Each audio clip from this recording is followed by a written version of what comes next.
Welcome, everybody. I'll just give a couple more minutes as the attendees sign in. Welcome to our webinar. So in case this is your first Zoom, which I'm assuming it's not, there's a chat box and a Q&A at the bottom of your screen, so feel free to use that if you have questions throughout the evening. If we don't answer them right away, we'll get to them at the end for sure. So my name is Alicia Carlston and I chair the High Performance Committee for CATA. And welcome to our monthly webinar. This is our third one. And tonight we have 3 international guests from the Premier Lacrosse League to talk about their bubble this summer, the first professional sports 100% successful bubble. So I'm not sure if the panelists are all in the same order in everyone's screen. So in no particular order. Rob Cinzillo is the General Counsel and Senior Vice President of Lacrosse Operations at the Premier Lacrosse League. You can put your hand up, Rob, so they know which one's you. I know they probably see your name, but there's Rob. It's a venture-backed startup professional field lacrosse league. And before corporate life, Rob played professional baseball for the minor league affiliates of the St. Louis Cardinals. Rob sits on advisory boards for universities and medical centers, and he is a graduate of the Johns Hopkins University and Fordham Law School. So welcome, Rob. Thanks for joining us. We have Dr. Catherine Logan in her scrubs. It's actually very easy to tell which one is which on the panel today. We have our lawyer in a button down, our physician in a scrub, and our player in a tracksuit. So that's easy for everyone. Dr. Catherine Logan is a sports medicine orthopedic surgeon and writer, as well as a former physical therapist and personal trainer. Based in Denver, Colorado, she is a partner at Colorado Sports Medicine and Orthopedics.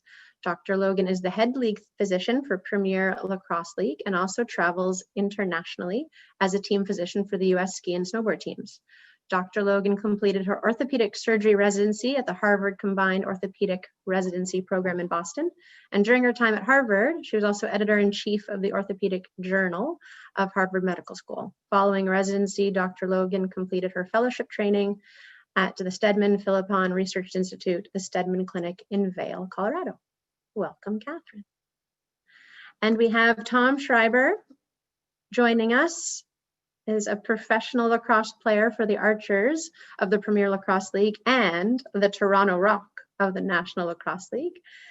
He is also a member of the USA national team, and in his spare time, he is an analyst and player relations representative for the Premier Lacrosse League. So welcome, Tom, and thank you all for joining us tonight. So the Premier Lacrosse League hosted a quarantined, fanless tournament in lieu of their normal season due to COVID-19. And it was the first team sports league in North America to announce a plan to restart play in late July. So they laid out an event to keep its players and staff safe during the 16-day tournament. And we thought this would be of interest to our athletic therapy group as people are starting back into leagues and clubs and sports. So hearing from them, their experiences might help you as you design your own plans. So they had 7 teams and approximately 300 people, and they were involved in the entire championship series operations, which included medical and broadcast personnel as well. The championship series took place July 25th to August 9th, so it's been a while. So everyone on the call tonight has time to decompress a bit and go back to potential normal, whatever new normal life is. So we're going to hear from them how it went and maybe if they would have made any changes to the series. So Catherine and Rob, can you speak to the COVID-19 task force that was formed, how it came up with the safe strategy that you then implemented? Either of you can start. Sure, I'll kick it off because I think it started with me. So yes, we had a full schedule set up for the PLL for the 2020 season that spanned over 15 weeks at 15 different cities. All the venues were set. Everything was set from our broadcast partners to sponsorships to starting to book travel. And then literally I was at the offices in Los Angeles at a board meeting, got on a plane, landed in New York, and the NBA had canceled and shut down.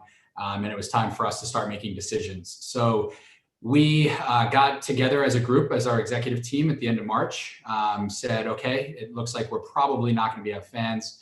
What are the options that we can come up with? And the first question that I had from wearing the lawyer hat is, what are the liability risks and how are we going to do this safely? So my first phone call was to Catherine. I said, Catherine, we're going to form a COVID committee. I'd like to get a bunch of doctors on this committee that you think would be the right specialists, one being an infectious disease doctor, and then, whoever, I'll let Catherine fill you in on the doctors.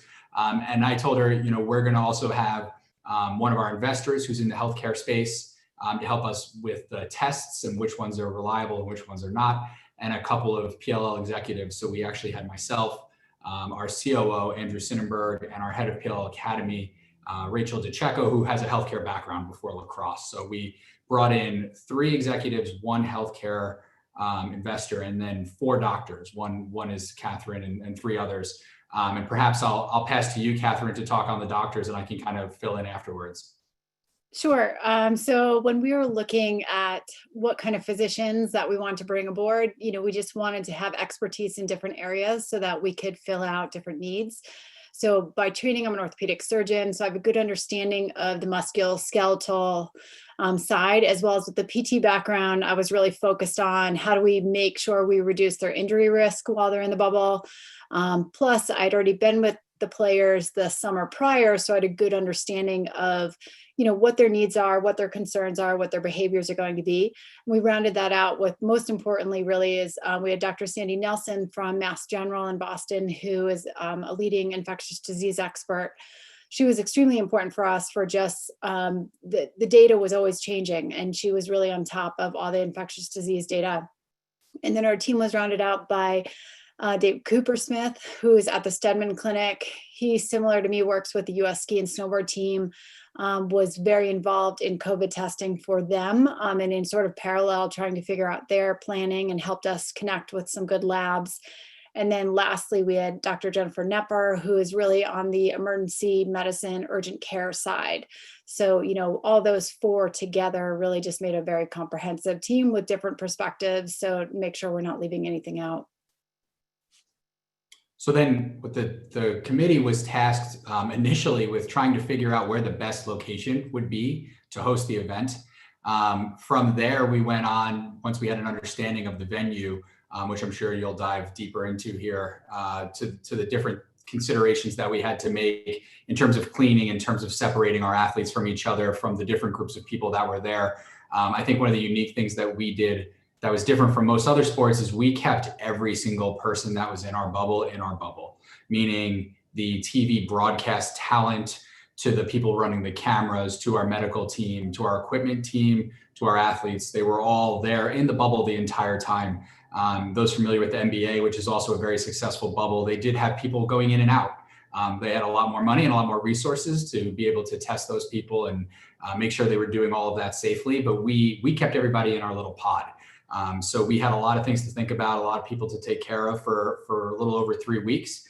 And that committee was really tasked with every little decision, from how do we serve food, to are the showers in the locker rooms far enough apart to be used by the athletes, or do we need to send them back to the hotel, to how do we disinfect the buses when they're going from the hotel back to the venue. So we met every Friday night for 11 weeks, and ad hoc as necessary in between. And then Catherine and I were tasked with drafting the actual protocols, which went from blank page to 106 pages as our final project. So it was a lot of work, but I think it paid off.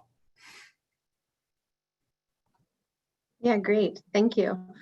Yeah, I know that a lot of athletic therapists are working on their kind of COVID plans as universities and colleges and clubs start to, get back into sport, maybe then stop sport, go back into sport, depending on different provincial issues and restrictions. So just knowing that a league that put on, a 16-day event with a policy over 100 pages, it's a big project for anyone to put through. So, and the fact that how successful it was, that's why thank you for joining us. And I'm sure our attendees will have lots of questions for you. So we'll make sure that we have time for their questions. Maybe a question in particular for Tom. Well, you're so accustomed to playing with fans. How was it playing in a fanless tournament? It was certainly unique. It was a very different experience, as you can imagine. But I think, as I think everybody can relate, it was such a strange time for everyone, really across the world. And I think as a player, we were just thankful to be able to play and to be around people and to do it in a safe way. I can attest, at least from the outside, as to how much work the other panelists here have done leading up to the championship series, and just how much work went into it, and knowing that we were going in safe and knowing that we were going to be able to play lacrosse. So to go back to your original question, it was a little strange, but we had crowd noise pumped in, and I know Rob put some work in on that front as well. We had some cutout fans, and at the end of the day, we were playing in the mountains in Utah, normally under a pretty cool sunset. So it was certainly a different experience, but one that was pretty unforgettable. And the league truly did an incredible job, in terms of creating a game-like atmosphere despite, not having fans there. And then, again, credit to these two here for creating a safe environment. That was also one that gave players the opportunity to, kind of experience, a normal life within the bubble, which, as Rob alluded to, we didn't have people coming in and out. As you can imagine, it could get pretty monotonous at times, but the league did a nice job of creating, different activities, mixing up even what we were eating. It's a high pressure situation for players. We were cramming an entire season into a 2-week high intensity tournament style bubble. So to be able to, give players like a comfortable situation on and off the field and have everything move so efficiently was pretty incredible. And I know we were all super thankful just to be able to play, and then to do it safely in an environment that we all enjoyed was pretty special and pretty amazing. Oh, that's great. I might ask you later on kind of how you did socialize, in a safe way, and maybe our athletic therapists would be interested in hearing about that. After the policy was created, Rob and Catherine, education to the players and the coaches and all of the staff that was going to be there is obviously very important. I'm wondering if you can talk a little bit to how you were able to deliver that education, and then how it was monitored that everyone was going to be compliant. I think the delivery of the education, the best advice I could give is just beat people over the head with the rules and regulations of what you're expecting.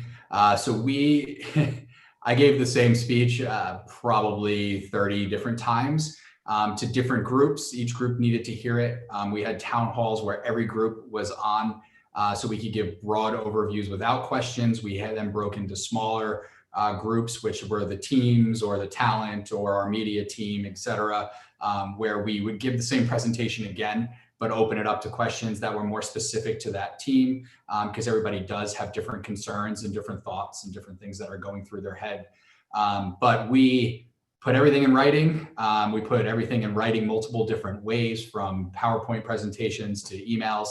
And then we did really kind of beat them over the head with it, really up until the point where everyone that got there had to quarantine for 24 hours until we got their initial test results. And we had one final call with everybody again, even after they were in Utah, to start to remind them of the rules, to give them a little bit more of what they were going to see when they got out of their hotel rooms and understand exactly what we expected of them, and how we were going to treat them. And I think I'll pass to Catherine, because she was pretty instrumental in actually executing how we kept track of everybody, but I'll pass over to her.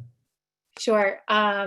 I'm also interested in Tom's perspective, but so we took the approach, as Rob said, is, just trying to, just like anything, everybody's going to be a learner in a different way. So giving things verbally, giving things visually, giving things like written, so that people are going to take things in different ways and things are going to set in another way. So we did do multiple Zoom calls that were in large groups and small groups, and the small groups allowed for some more interaction. I would say we also took a very, my recommendation would be to take a very hands-on approach. So, Tom is an example of someone who is highly compliant, and at least as far as I know, and a good citizen of our world.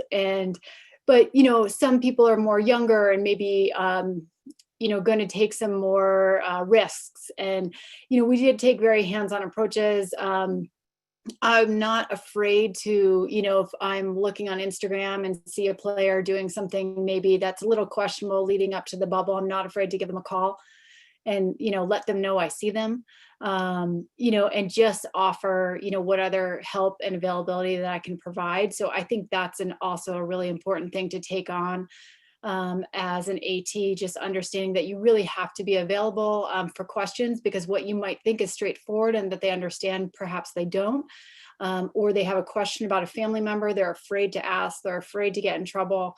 So I think just being open and available, giving people your cell phone, your email, whatever it might be, just so that they can ask those questions that perhaps they're afraid to ask. Just to jump back in quickly, I think Catherine reminded me of something. So part of what we did is we broke our different groups into pods. Each team was its own specific social group or pod, whatever you want to call it. And within that social group, we had people that were kind of in charge of checking all of these things. So our athletic trainers became captains of their social group, checking temperature and just general health in each morning. We had meetings with the coaches to remind them that they are, in charge of their team and making sure that they're paying attention. And then we also had guys like Tom, who reminded all the captains each day that, hey, make sure your guys are staying in line too. So it was kind of a trickle down effect, but did play in with the ATs, because we did have one AT per team, and they were literally in charge every morning before a player could leave the hotel and go to the venue to get their temperature checked, to get all their vitals, or not their vitals, but get their general health survey done, and then release them. Perfect. Thanks, Rob and Catherine. I guess, Tom, I was interested in, sounds like Catherine is too, your perspective on the education, how the COVID, the bubble, how everything was going to be taken into consideration, your safety. How was that message delivered to the players from your perspective, and what helped to make it possible to be compliant and for your teammates to listen and to understand? I'd probably break it down to pre-bubble and during the bubble. And I think, Rob's initial point around just beating players over the head with the different protocols and frankly, just educating them on how serious everything was, right? Like, this was our one chance to be able to play. And we needed everyone to, be pretty selfless and be as compliant as possible. And I think, the formula to get that done was, one, educating them. So all of the players, I'll give Dr. Logan to me, I guess Catherine on the panel, but you're still Dr. Logan to me. Everyone has a relationship there, and a really strong one, which is pretty incredible. Like, I think, Rob, you'd have a better idea. I think it comes down to 120 players in year one were on site. And I think Dr. Logan knew every single person's name by their face, and creating that trust, I think, was really important. And knowing that that's who we were hearing from over Zoom, calls like this, emails, I think that was really important, because there's that level of trust. And then over the course of the year, my day job is to work under Rob in player relations. And, as you can imagine, there's a wide range of different players, as I'm sure everyone on this call can relate. We have guys who have 3 kids and are super responsible, and then we have guys who are fresh out of college, that are posting that they're not compliant and for COVID protocols on Instagram, and Dr. Logan has to call them out. But dealing with those different personalities and having kind of Rob lead the charge there, and then myself and another player, Kyle Harrison, who works in a similar way that I do, continuing to just stay in touch with players, making sure that we're there as a first line of defense for any questions, and getting them a solid answer for anything that they would need to know going into the bubble. And then I think stressing just how important it was, to make sure that everyone arrived safely in order for us to pull this off. And then once we got there, I think knowing that so much went into planning the bubble and making sure that we can do it safely, I think players were happy to comply. Not everybody probably was psyched about it. But quarantining and not seeing our teammates, right away was an interesting experience, because you have to remember this was at the height of quarantine during COVID, and not that we're out of it yet, but we hadn't seen anyone. We were quarantining for 14 days, an extreme quarantine as part of our COVID protocols. We hadn't seen anyone in 2 weeks, and then all of a sudden, all of our teammates are in the same place, and it's like, you can't see them yet. We have to wait until we get that test back. And I think as hard as that was, I think players were happy to do it, especially knowing how much had gone into the planning and making sure we can pull this thing off effectively. So on site, staying within our pods was pretty easy. We're competing against these other teams, and I don't think too many people were overly excited about interacting or hanging out with other teams. So, we were happy to kind of stick together with our squads and focus on our games. But again, I'll give credit to Dr. Logan. I don't like to give as much credit to Rob, but everything was clearly laid out for us in advance, what we were going to expect. And then being pretty transparent, from the top down around, like, we may have to roll with some punches here. Like, things may change. We may have to deal with scheduling changes. We may have to deal with different COVID protocols. Just please bear with us and make sure that we're being safe. And I think that transparency going in, being as buttoned up as possible with that caveat that, like, hey, we have to be flexible. These are unprecedented times, and we need to be able to adjust if we need to. I think that message was delivered clearly beforehand and during, and I think, it was really helpful for players. Again, we were just happy to be able to be there, stay safe, and play lacrosse and do what we love. And, Dr. Logan and somewhat Rob made that easy on us. Thanks, Tom. I am interested in hearing a little bit later too, in terms of, the schedule for your games was different. You weren't able to practice as much, obviously, and train with your team. So that will come a little bit later in our time tonight. I'm wondering if we could go back to a little bit of the testing protocol. So there was a 3-tier testing policy put in place, a safe strategy when you can't socially distance. So I'm wondering, Rob, Catherine, whoever wants to speak to that, maybe just talk through what that 3-tier testing policy was, but then also, did it work well? Would you change anything? Would you change how you administered it if we were to, do it tomorrow? I can talk a little bit about testing and, if we would change or not change.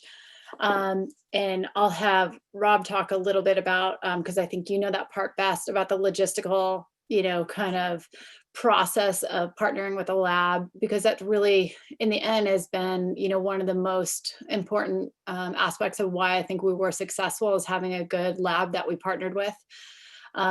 What we did was testing prior to travel. So at that time, the CDC was recommended approximately 72 hours prior to travel that you would have a COVID test.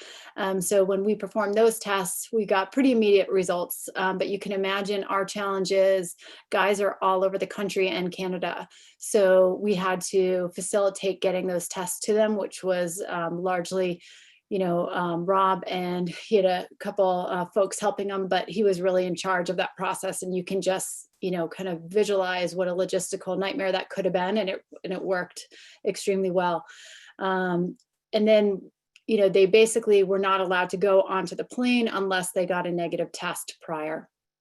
And then as soon as basically they arrived in Utah, they had to essentially stop eating, stop drinking, and come right to the hotel. And the first thing they did was get a packet and go right into testing, and then go right into quarantining in their room. And then those tests, again, were processed quite quickly. Once they were there, we did another test a few days later, because you have to think about, there's the possibility that there could have been an exposure on the plane. So some of our guys, and again, I'll let Rob talk more logistical about like charter flight, but some guys and coaches were on the charter, but obviously we have people from all over. So not everybody can be on a charter. So there's a risk that people could be exposed on a commercial flight, coming out of some of the higher exposure cities like Houston, at that time. So we did another round of testing, beyond arrival. It was a couple days later. It was essentially at the end of mini camp. And the reason why we chose the end of mini camp is because our whole process was really on this social grouping. So you have these social groupings, essentially pods of the people that you are quarantining with. So during mini camp, there was no scrimmages like inter-team. It was only within a team. So, and the whole point of doing that is if there is a positive test, you're essentially shutting down a team as opposed to shutting down the entire league. So if we had a positive test on, Atlas or whatever, and the archers were negative, they weren't needing to re-quarantine or start their process again, or we didn't have to shut down the whole bubble. So that's sort of how the process went. And then we were always prepared with lots of extra tests. If there was anybody who was symptomatic, we were fearful about an exposure, anything like that, we would have been able to test at any time in the bubble. So the lab that we partnered with was only about 2 miles away from our hotel. So what would happen is we would do all our testing, and Rob had this incredibly detailed spreadsheet that was like perfect. And then I would physically take the test, do a contactless drop off. So I wouldn't have to engage with someone in the lab. It would just all be wrapped up. I would go to like a drop box, essentially put it in there. And then based on Rob's spreadsheet, they would start populating the results. I think that's perfect. We used saliva tests. I think that's important. We didn't starve and make our guys not eat or drink for a specific reason there. They had to not eat or drink for 30 minutes before the saliva test. So we used the Spectrum DNA saliva tests.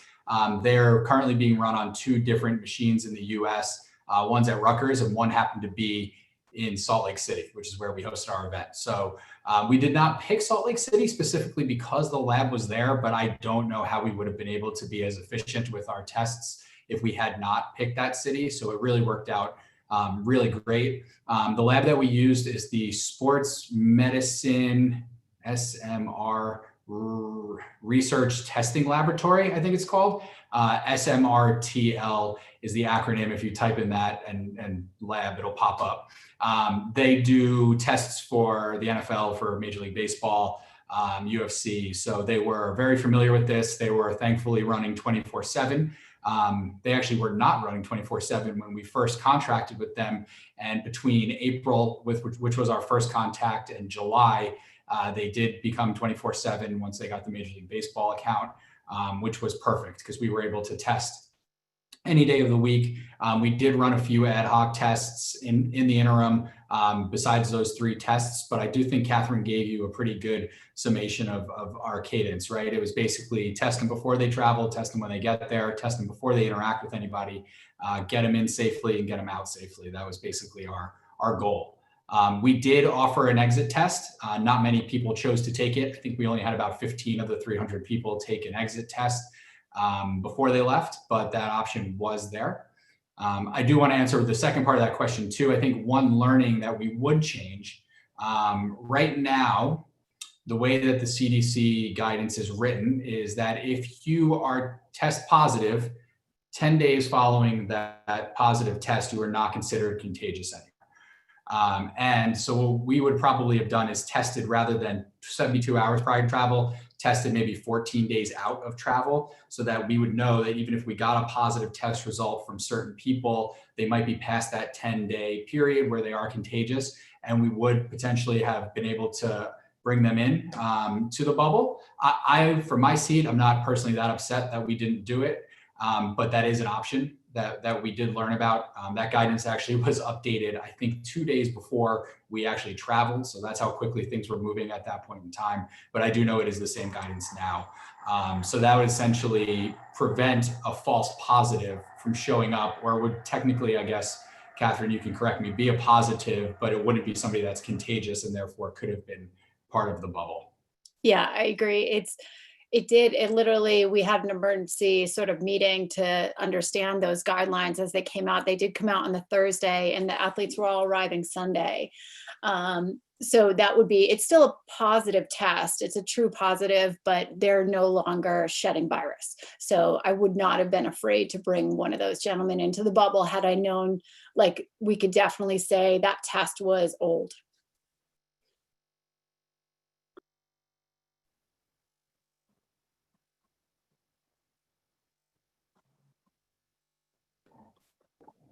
I see two Alicias. We might have some technical difficulties here.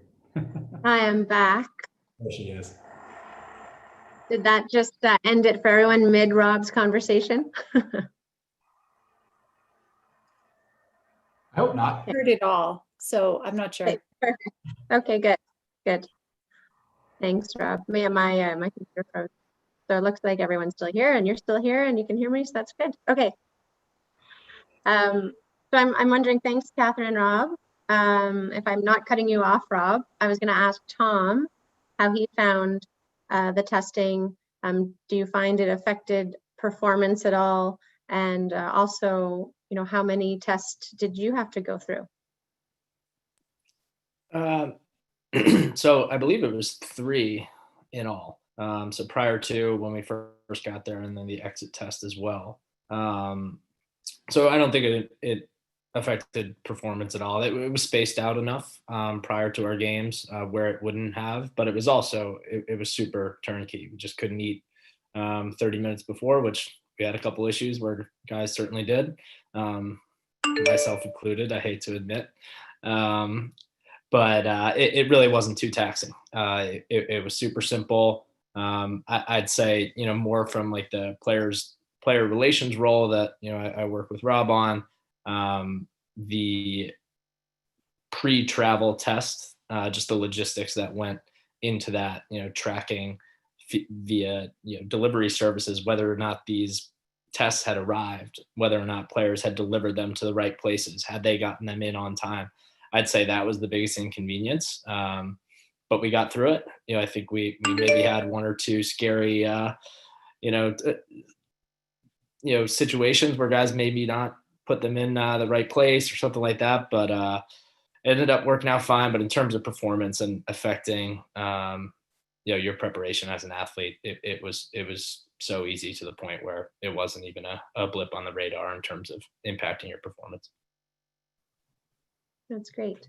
I did see a question come through around how many tests were administered, and I know we had spoke earlier and the answer was over 1,000 tests were administered. And then there was also a question around costs associated to those tests. So if you can speak to that at all, I think some of the attendees were interested in that. Sure, that's probably all me. So the tests themselves cost $10. The Spectrum DNA actual physical test kit. And I'll actually, when Tom's talking next, I'll flip off my camera and go show you. I have a couple in my apartment. I didn't think to grab them. The actual running of the test at the lab cost $115. So it was a total of $125 per test.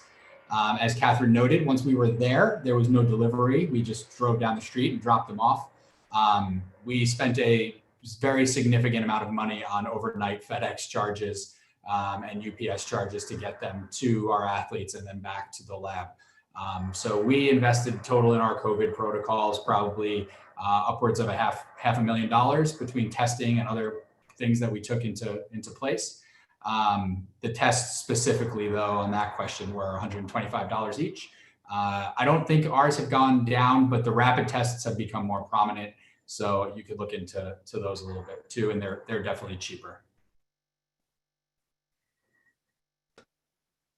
Thank you. So you had mentioned that everyone from players to staff to broadcast medical stayed in the bubble. So did anyone leave at any point, or, you know, for different kind of emergency reasons or maybe medical reasons that weren't available in the bubble? Or are there any times that people went out and in, and how did you deal with those situations? So for the most part, I was sort of out and in regularly to pick up medications or go to the lab. So we always did those. When I did those, it was always, N95 contactless. So we had like some arrangements with the local pharmacy. If, someone needed antibiotics or, things that I didn't have in my kit, I would call ahead to the pharmacy, prepay it, on a credit card. And then they would basically I'd pop my trunk and they'd throw it in my trunk, and then I would just sort of drive off.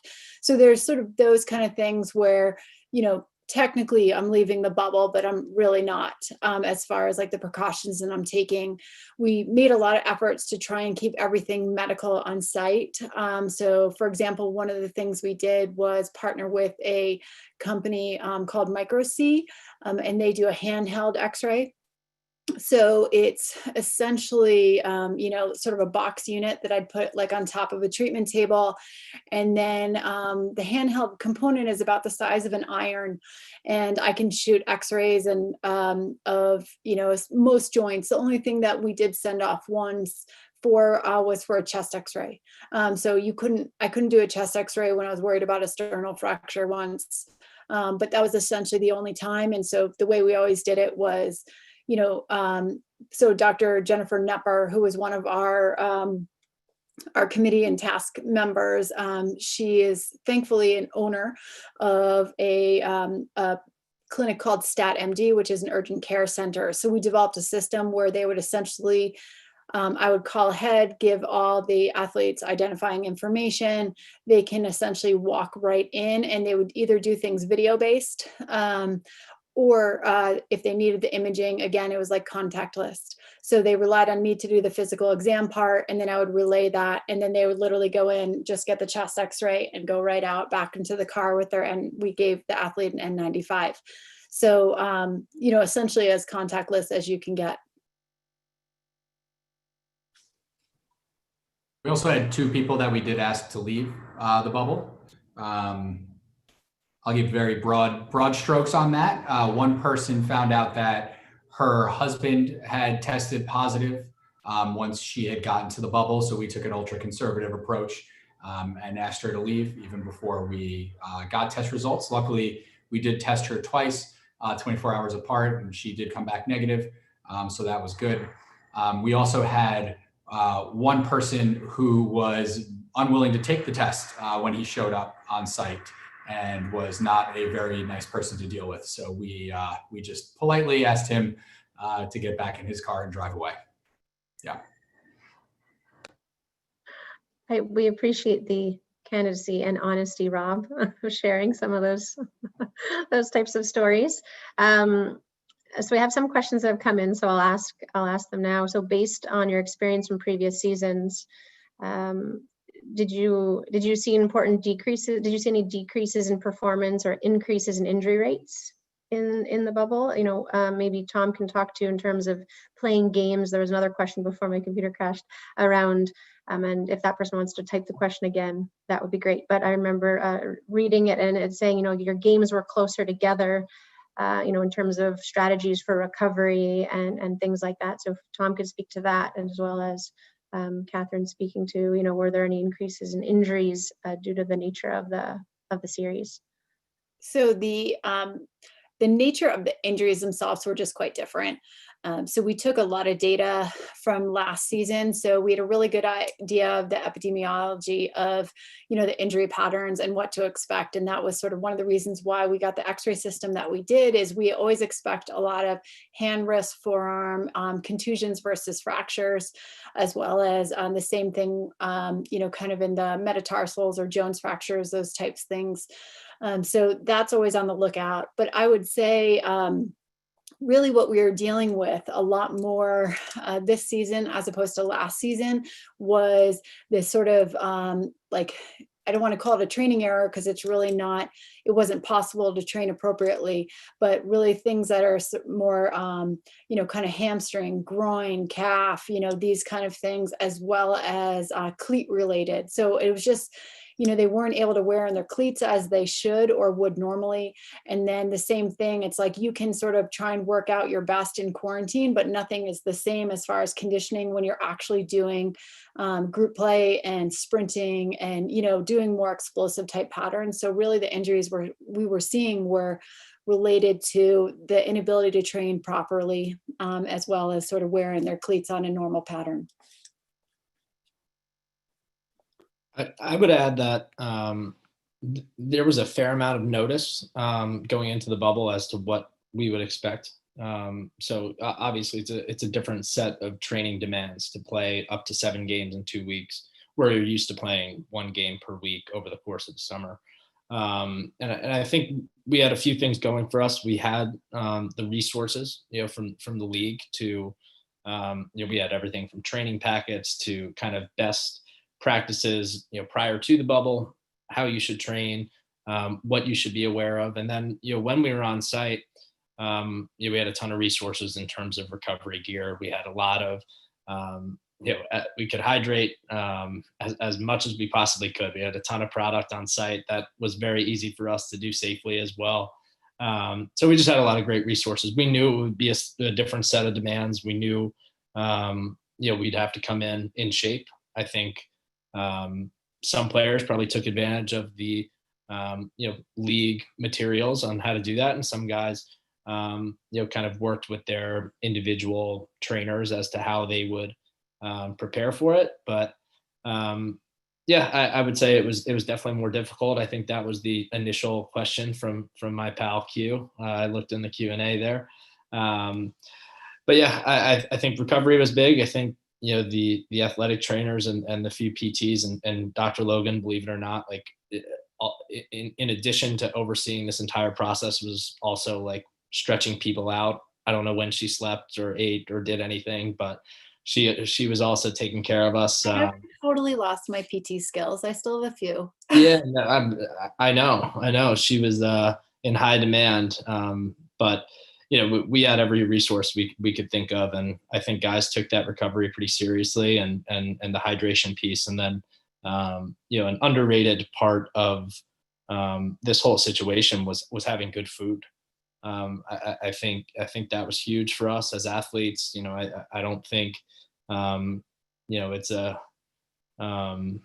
unnecessary ask to have good nutrition, and I think the league took that seriously, and that's credit to Rob in listening to some players. Like, players were able to give some feedback prior to the tournament as to what things we would need, and that was something that the league clearly took into consideration and delivered for us. So I think we were in good hands. I think it was definitely a different set of physical demands, and it was tough to recover, but I think we knew that going in, and we had all the resources necessary to put us in the best position possible to come out of there healthy from a athletic standpoint. Excellent, thank you.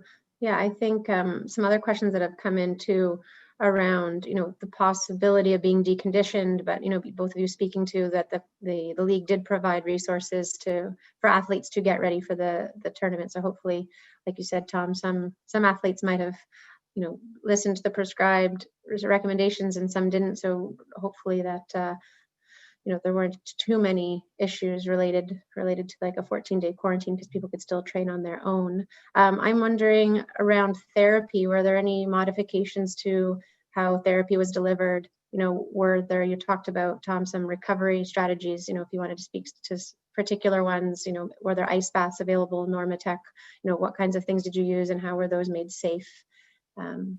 Anyone can answer those questions. I can pipe in a little bit there. So the league secured some really nice relationships with some sponsors.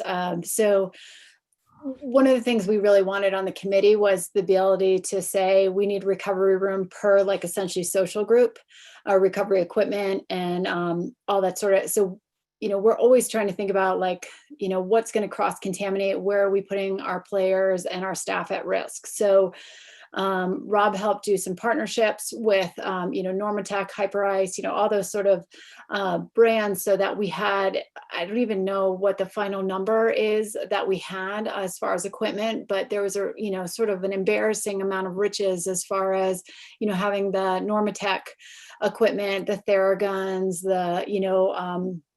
the Venoms, like lumbar wraps, and the vibrating foam rollers, all those sort of things. So those were all kept in locker room, and then there was a certain amount allowed back to the hotel that was basically to stay with the team. The trainers had different cleaning protocols that just to even make sure within their own pod or their own team that they were obviously cleaned and wiped down in between, and they took great care for those things. We also had a really great facility in Utah that had whirlpools, so cold and hot, immersions. And then the treatment facility was quite large. So you could separate, we did separate by time of day of when certain teams were allowed in certain aspects of the facility with clean downs in between. We did have people from the facility doing the spray downs as well as the traditional cleaning, but there was an extensive schedule that was put out every day that said, this is when you are allowed in the weight room, archers, or this is allowed when you are allowed to use the cold and hot tubs. And in between the team uses, there was extensive cleaning done. So we always sort of scheduled out and mapped out time for that. But then, the individual recovery stuff always stayed with the team. Yeah. Just to piggyback on that, so the facility we went to was the Zion's Bank Training Academy out in Salt Lake City. It was built about 2 or 3 years ago. It is pretty spectacular if you want to check it out. It houses 3 professional soccer teams, one of which is the MLS team out of Salt Lake. I believe they're called Real Salt Lake. That's their training facility there. So they have state-of-the-art, literally everything, to Catherine's point, from the zero gravity, treadmills to all the different hydrotherapy baths. But I also want to give credit to the coaches and to the athletes, because the coaches control the schedule for their teams. And a lot of the coaches went in when we asked them what they wanted at the beginning of this, and they said, we want 2-a-day practices, we want extra time to shoot, we want this, that, and the other thing. And I think after minicamp, it became very obvious that there was going to be more wear and tear on their athletes. And to their credit, they listened, or their athletes forced their way in, and they started doing more, stretching and mobility sessions rather than actual physical lacrosse workouts. One of our teams did a pool workout where they brought everybody into the pool rather than onto the field. So adjustments were made there as well. So credit to the teams.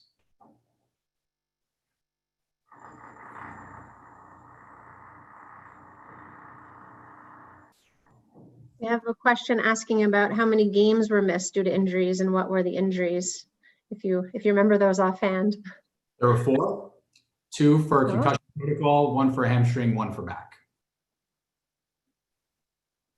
Great. All of our injury reports should be on our website if you want to check them out as well. But yes. There you go. Rob, did you end up getting up to check get the testing kit? Did you want to? I can open it up. So we got the Spectrum DNA tests. Get the barcode out of here. Spectrum DNA test. It comes in this little packet. I think you can see it without me having to open it. So you can see it looks like a little test tube with a little funnel on the top. Each test tube has a little barcode on the side that de-identifies the patient that I made my little spreadsheet about that Catherine was talking about before. Essentially, you spit into the tube through the funnel comes off, and then this cap with the reagent just screws right on the top. As you turn it, the blue liquid will actually go into the saliva. It is completely sealed and safe, considered safe to handle without even gloves at that point, per the FDA.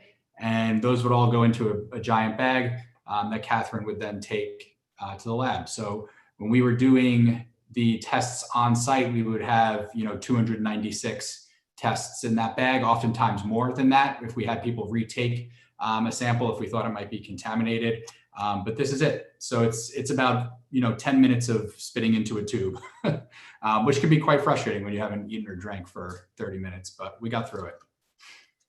I will say, if you do have the ability to use the saliva tests, we got very good feedback from everybody. The one thing I would tell your team is to not, when we say don't eat or drink, that also means don't chew gum, don't use tobacco products, don't put anything in your mouth, just as a word of advice for things people tried to do.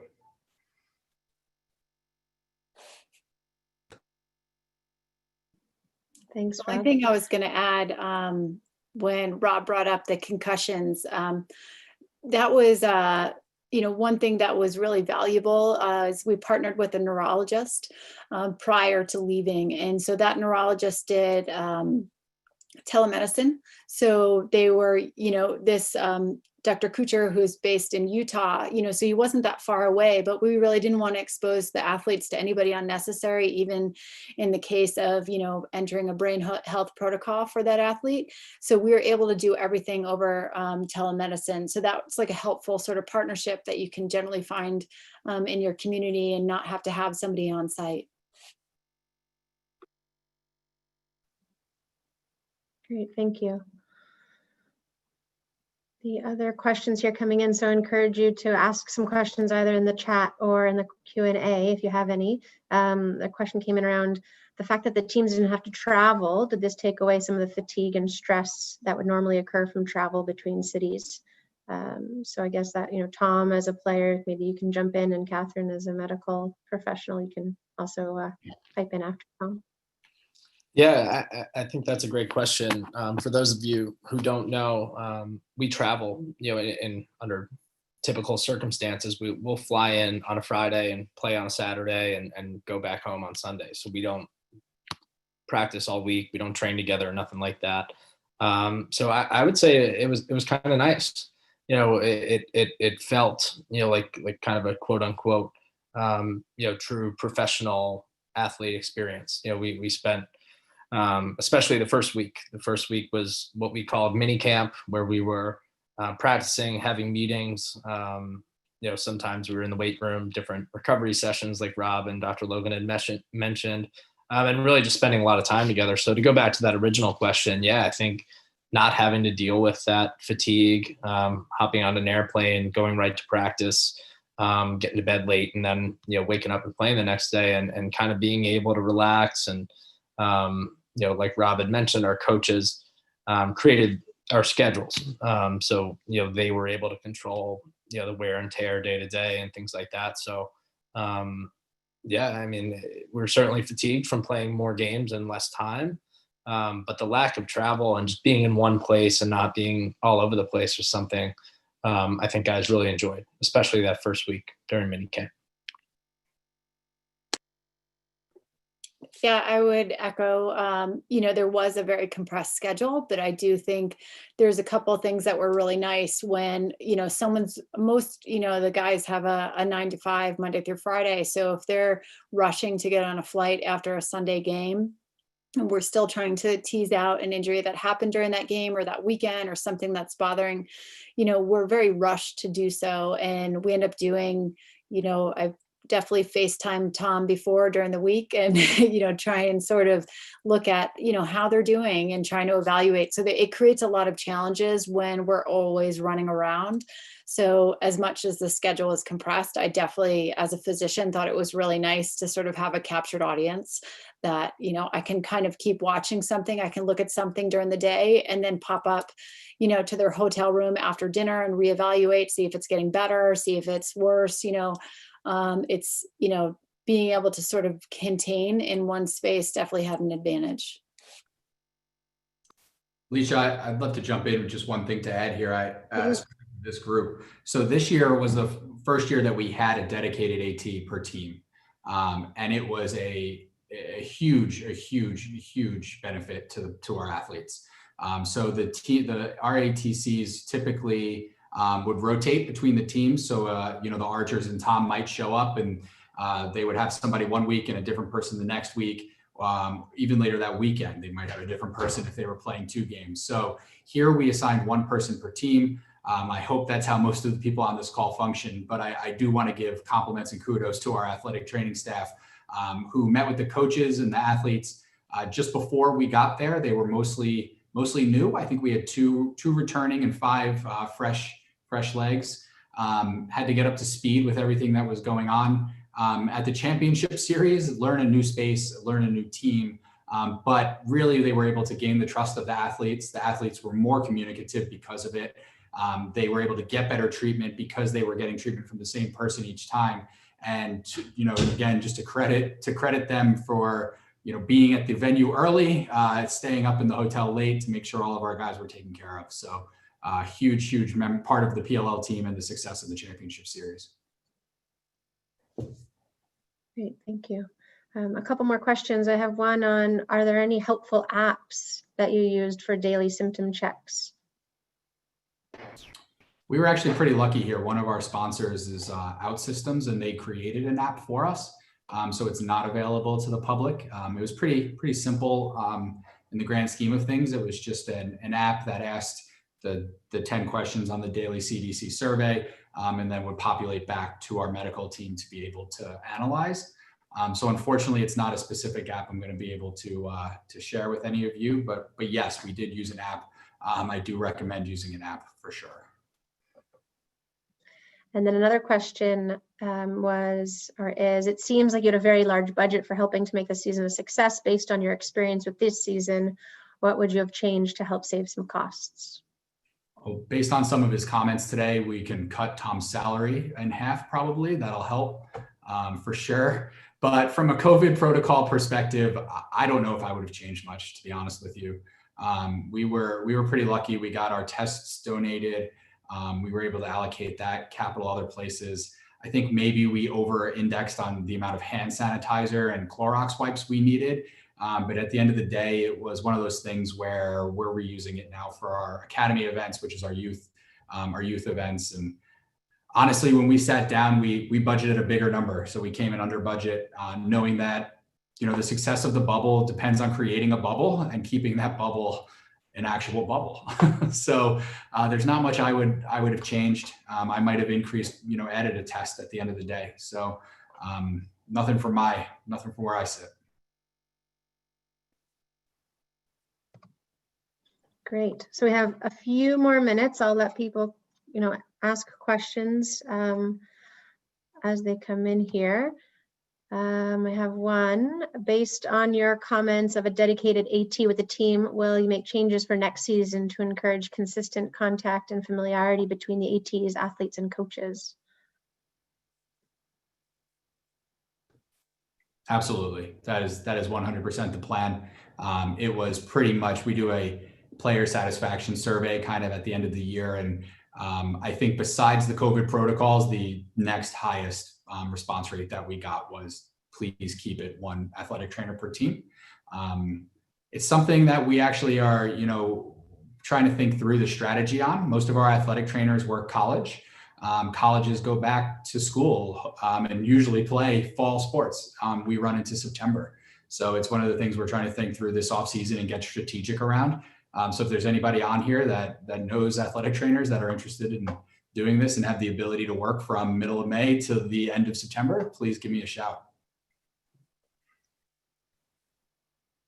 Great.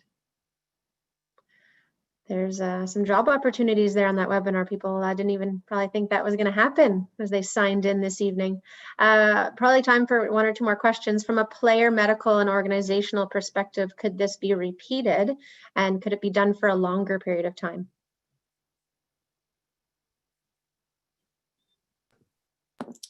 I think it's certainly repeatable. There's always a little bit of stars aligning, and we already spoke to having a good relationship to a lab and being able to have a good turnaround time. So that's sort of paramount to a lot of any bubble success. But I think this is all repeatable. I think as far as the length, I think duration, the challenge is always related to, a lot of our players have a 9-to-5. So how much can we, sort of keep them out of their normal life? And to do that, how would we have to sort of accommodate? But I definitely think, we came up with a strategy that was pretty tight. And if we sort of don't, get sloppy and we keep reinforcing all those principles and working together, and the players really were very compliant and, worked hard together. I think if we do all those things, it is very repeatable. I'd say from a player perspective, I think a similar length would probably be doable. I think for us,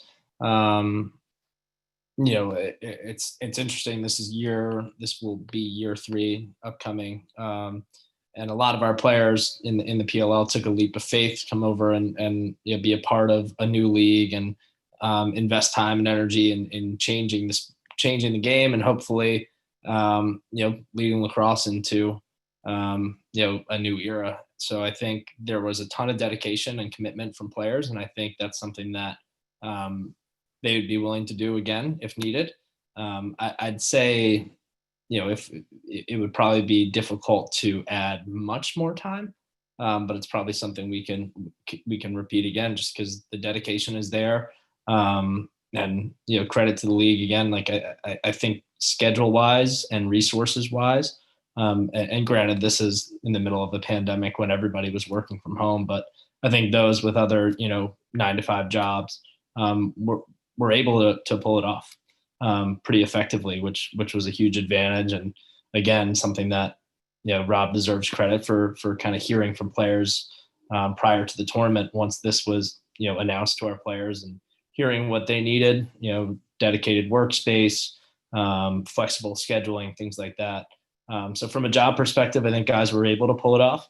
From a family perspective, the overwhelming majority of our players don't have kids, but the few that did, that was some of the feedback that we had gotten was just it's a long time away from family. But I do think it's something we could do again in a kind of a similar format if needed. Yeah, I'll be real quick, Alicia. I think if we were going to add more time, we would need to add more time in between games, because I do think we were kind of heading to the point where players were starting to wear a little bit and see some exhaustion. So adding more time between games introduces new challenges, which is basically finding things for players to do in between games, for the staff to do in between games. I think we would want to be able to expand our bubble a little bit and have some more downtime activities. Rather than just kind of like sleep and play lacrosse, but certainly something we'll explore if we have to. We hope we don't have to. We'll say that. Rob, there's been a request for contact information for job opportunities. So if you wanted to jot that down into the chat, or however you want to be contacted, maybe your full name, and they can find you on LinkedIn, whatever you're comfortable with, you can throw that up in the chat box. We have one last question. Well, I'm sure there's others. This is a great conversation, but I do want to kind of stick to not going too much over time. Having played, Tom, in both World Championships and now the PLL bubble, both of which were similar lengths of time, did you find one environment more challenging than the other? So I'd say the main difference between the two, in the PLL bubble, every single game is ultra competitive. And the rules are a bit different. So the PLL rules are a bit faster. Field is shorter, but the game moves a bit quicker. For those of you who don't know, the World Championships, not to be disrespectful to any opponents, it's pretty much the U.S., Canada, and the Iroquois Nationals are the competitive teams, and the rest of the bracket is usually a bit easier of a game. Now, I hope that doesn't come back to bite me. Hopefully no one's recording this, and in a couple of years down the line, we lose to another team, but that's at least what it's been historically. So those games are typically a little slower, a little less demanding, whereas the games in the PLL are all extremely competitive, very fast, very physically demanding. So I would say that was a little different. Both presented challenges, both, really, you need to stress recovery, hydration, nutrition, things like that. And I'd say I'm pretty lucky to be, to have, pretty great resources on both sides. Both were difficult, but I'd say the main difference was just the overall level of competition at the PLL was a bit more demanding. Great, thank you. Rob, Catherine, or Tom, any final words before I kind of do a general thank you to everyone who assisted? I think this was a great conversation. Feel free to unmute if you want to jump in. We appreciate your time. Oh, Rob, there you go. Catherine. Yeah, sure. I'll kick us off. I think at the end of the day, the message that we were pretty clear and consistent with for our athletes and our staff was wash your hands, wear a mask, and stay socially distanced when you can. And that seems to be something that continues to be articulated by anybody that's paying attention to this. So to the extent you can get that to be understood, I think that's number one. The other thing is just like maintaining the seriousness of purpose throughout the time there. For us, it would have been pretty easy once people started playing games to cut corners because teams were on the field together. And at that point, there were questions that came in. It's what's the point? Why do I need to stay away from other people if I've already played on the field with them? And really, as Catherine noted originally, it's preventing the spread, preventing the contact tracing as best you can. So staying diligent to your protocols once you have them, make sure people wear masks and wash their hands, I think are the two biggest things. Yeah, thank you for having us. And, I would just echo everything Rob said. And my only add is, just relaying to all your teams and all your staff that everybody has a really important role, and that it's just a time to come together and for everybody to step up and feel responsible, that if you feel like something should be done better, that you should sort of help and step up and make sure it is done better, because in these sort of times, you have to run these types of things very lean. So that also means that you don't have the resources that you might have in a normal situation. So, the expectations are for everybody to participate, and that every person there is very important. Thank you, Catherine. Tom? I think they covered it. I'll just say thank you for having us, and communicate, over communicate is what I would add, especially when you're dealing with athletes like myself. The more transparency, the more communication, the better. And I think players will respond and follow all protocols, and you'll be in good shape. And if not, you can always just check their Instagram. That's it. Catherine, there's been also a request to ask you more medical specific questions. If you're comfortable sharing your email or LinkedIn name, feel free to put it in the chat, and I can copy and paste it over if it doesn't get to everyone. Thank you, Rob and Tom and Catherine, for your time and sharing your bubble story. It was a great success, and nice to hear all the details. Also to Tyler Quinnell, who actually collected the speakers and the topic for tonight. If anyone out there is listening and has some ideas for a future webinar, please feel free to get in touch with the High Performance Group. We're putting on monthly events like this, webinars. And also, if you enjoyed the conversation this evening, James Gardner, an athletic therapist, puts on conversations every Sunday at 7:45 Eastern time on Zoom called First Star Let's Chat, and then they're uploaded to podcast and YouTube. So it's a roundtable conversation weekly if you're interested in these types of formats. And thank you to Mike Robinson, the president of CATA, who's our constant support and technical support always for these calls. Appreciate him, and the rest of the High Performance Committee. I'm just going over to some questions here as I close off. I'm going to share Catherine's contact. And you add another second or two to the clock for Tom.